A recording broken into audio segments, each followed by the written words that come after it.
Hi guys! Welcome back to my channel. So gagawa po tayo ng video kung paano nga ba mag-sign up ng SeaBank. Kasi madaming nagtatanong kung ano bang dapat gamitin sa ating Shopee Pay kung wala tayong bangko. So dito po sa SeaBank mga kaprobinsyana is mabilis lang po tayo mag sign up dito sa SeaBank para magkapag ano na po tayo, may bangko na po tayo. Ito maganda yung SeaBank po kasi kung mag-transfer po tayo ng pera, wala pong bayad, free po. So ito yung ginagamit ko ngayon na bangko. So ayun po, mag-start na po tayo. At kung ikaw ay isang Shopee affiliate, so kailangan mo talaga ng SeaBank. Kahit wala na po kayo ng ibang bangko, ang kailangan lang po is SeaBank. Pwede sa primary at secondary kasi yun ang ginagamit ko sa primary at secondary.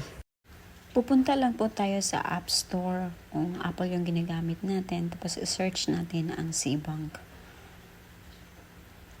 Pero yung sa akin kasi is na download ko na to. So i-update ko na lang para makikita niya. Once ma-update na po yung account natin, i-open po natin mga kaprobinsyana. Then mag-sign up po tayo.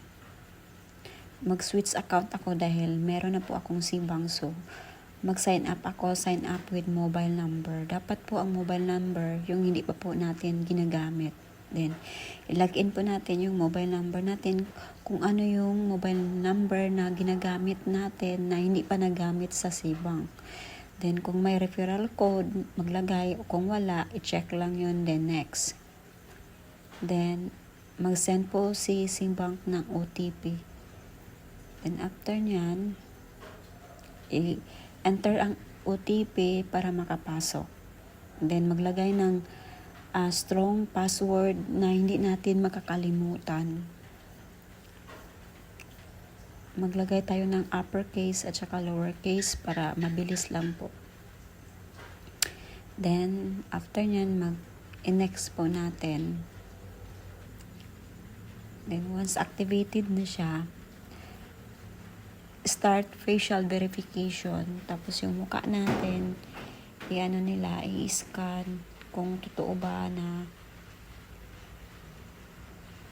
hindi po ba tayo alien. Dapat po is totoong tao. Yan. Completed na din.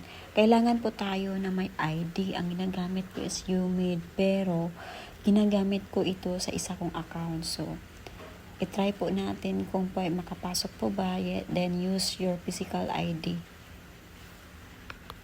Ayan, screenshot po natin ang ating